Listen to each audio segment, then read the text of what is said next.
Welcome back, everyone. 5:59 on your Tuesday morning as you take a live look over I-74 east of Indy. So right now we have our Anna Chalker as well as Marina Silva both out in drive cams checking in on the road conditions. You can see right there things are moving pretty smoothly so far. The roads look to be, you can see the black surface underneath some of that snow. So it looks like to be clearing up a little bit, Julia. Yeah, and welcome in here at 6 o'clock. We also want to let you know that IPS, the largest school district in the state, started on a 2-hour delay. They announced that about 30 minutes ago. So likely they've been out taking a look at the sidewalk since a lot of kids walk to school. So those must not be the greatest, but we also have Marina Silva also talking with DPW. Anna Chalker also out there on the roads this morning.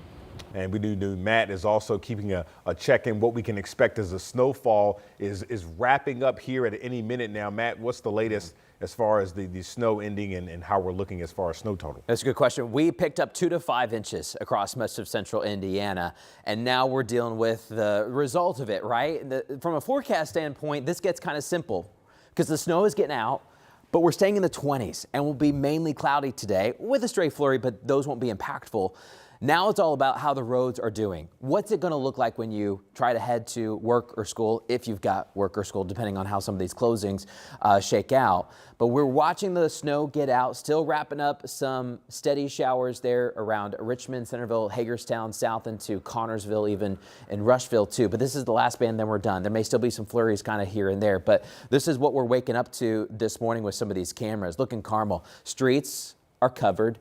Sidewalks and parking lots will be completely covered. So give yourself extra time as you're walking into the store or maybe to a doctor's appointment today. But everything, there's a good fresh of snow, 2 to 5 inches pretty much statewide. Now this is Meridian Street. And you know how many times you got plows going up and down Meridian Street and there are still a lot of snow patches on it.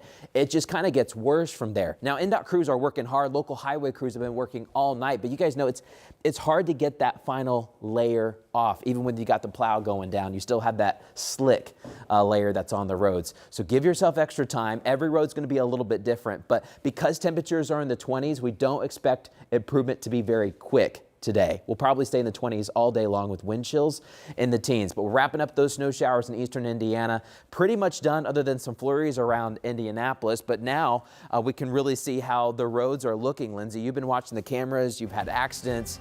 What's the latest? Yeah, we're following 2 main incidents right now, and the one causing the biggest problem is on the northwest side. Here's a look at 65 southbound. This is going to be just south of that 865 junction. This is actually just south of 86th Street if you're familiar with this stretch of roadway. I want to take the banner off so you can see a little bit up the road here. The crash taking place just kind of outside of the view of this particular camera, but obviously the backup showing us that traffic is essentially at a standstill coming down that 65 corridor. So right now, 65 south, looking at a 25-minute delay. That's in between 865 and 465. There's a scene of that crash where you can also see those northbound lanes starting to get backed up there because perhaps stopping and looking at the scene of that crash. We also have a new crash on the south side. This is 465 in the westbound direction, just west of those US 31 ramps. So we've got that left travel lane that is currently blocked. NDOT truck just arrived on scene to help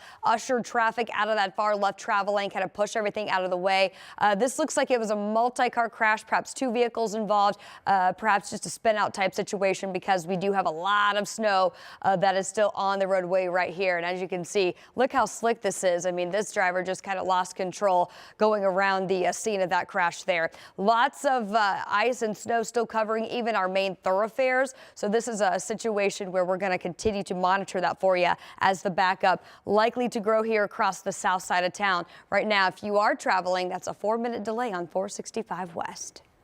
All right. Yeah, well, we are trying to keep a close eye because we still have those very cold temperatures and kind of seen that snow taper off this morning. Yes, for sure. And that's why we want to get you a look at what you're dealing with as you may be heading into work. So our Anna Chalker, she's been live out on the interstates trying to keep an eye on how they're looking. And Anna, so where are you at right now and what's the latest?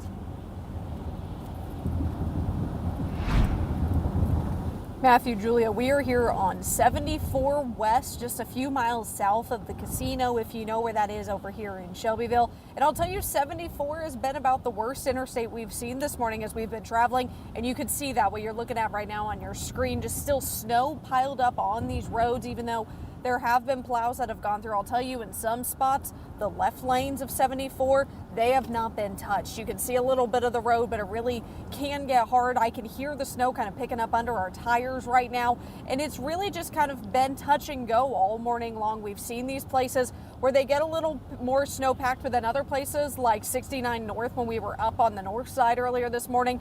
That was clear. All that was wet, but we're actually going to be heading on to State Road 9 here in just a few moments. We want to get a look at the highways as well, see what those are looking like compared to our interstates and our smaller streets, but we'll have another check for you coming up at 6:30.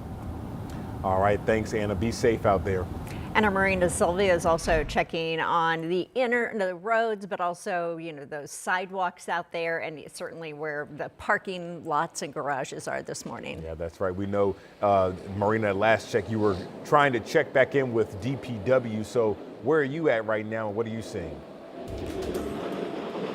Yes, we just got here to DPW. We're about to get a check-in right now. We've seen a lot of different covered roads. We've seen clear roads, we've seen slushy roads, we've seen some covered roads. So you're going to see a lot of that throughout the city. But I'm here with Adam Pinsker from DPW. Good morning, how are you? Hey, good morning. How are you, Marina? Great. So what can you tell me? How has DPW worked all night? Yeah, sure. So this has been a tricky forecast because in some parts of town, like the northwest side, we had about less than 2 inches of snow. Holmcroft, for example, on the south side, they recorded 5 inches of snow. So you're going to see some parts of town where the roads are treated, they're cleared, other parts not so much. We're getting to it. We're doing what's called our Priority 1 roads right now. Those are major thoroughfares like Allisonville Road, Keystone Avenue, and areas, our secondary roads would be areas around schools, publicly funded preschools. Just to be, as you come in this morning, the tricky areas you got to watch out for are some of your intersections where maybe some slush is piled up, so don't take that right-hand turn too hard. One other thing to keep an eye on is that, our shift changes at around 10, 11 o'clock, so we may not finish all these roads by then, so it may take some time for the next shift to get in there and do that. And that shift starts at 11 a.m. this morning, so just give us some time. It's been a tricky forecast, and we've been working all night. And we've been seeing a lot of plows out right now. What's your biggest message to people? Be careful.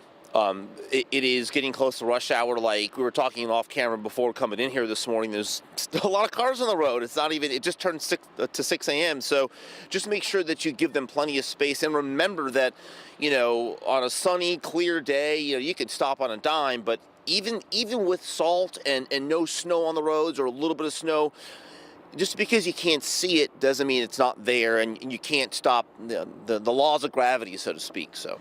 Awesome. Well, thank you so much for being with us this morning. We're going to go take another look at the roads coming up at 6:30. We'll give you a look as you're heading out for work. But again, take it slow. Bundle up those kids for the bus stop. It's very cold out here. Those layers are really going to help them. We'll send it back to you guys in studio.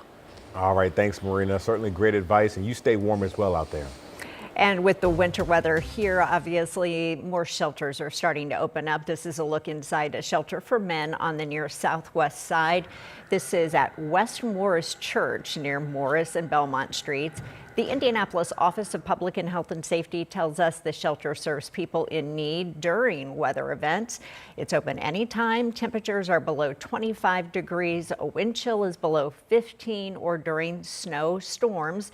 The shelter is for single men only. We do have a list of other shelters and resources at WTHR.com.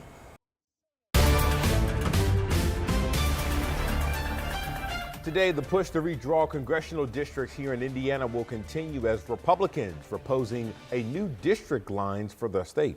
This morning, we're expecting to hear from Hoosiers voicing their opinions on this proposed map. We've already seen a major turnout for protest against redistricting.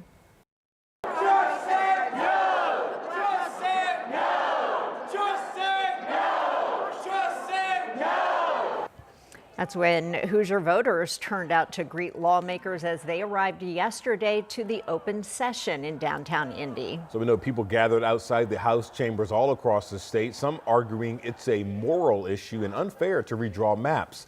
For reference, these are Indiana's current district lines. Most of Marion County is in the 7th congressional district, one of 2 in Indiana that leans Democrat.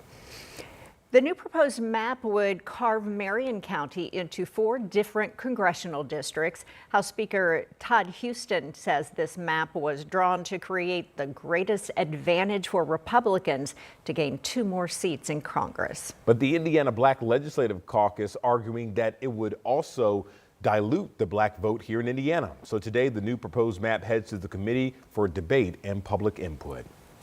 This morning, we're also learning more about several decisions made over at the City County Council meeting last night. The council unanimously passed 2 proposals on designated outdoor refreshment areas. The first proposal establishes a framework for neighborhoods interested in creating one. The second approved the city's first DORA, which is the Irvington neighborhood. So this isn't a done deal just yet. The state's Alcohol and Tobacco Commission still has to sign off on it, but the city anticipates that Irvington DORA could take effect sometime next year. And the council also approving $5.5 million to help fund the Downtown Economic Enhancement District next year. The district was created last year to improve safety, cleanliness, and homeless outreach in that 1 mile square. Hey, Matt. Hey, good morning, Julia. Latest update, now over 270 school districts and private schools are now either delayed or closed / e-learning, depending on how each school is doing it. You can see the map lit up with a bunch of yellow and red. Coming up, we're going to show you some of the snowfall totals that are coming in this morning. Julia? All right, and the winter weather breaking records nationwide, how a bomb cyclone is impacting people across the country. And the White House pushing to end the war in Russia between Ukraine and Russia. Will break down the issues that still need some work.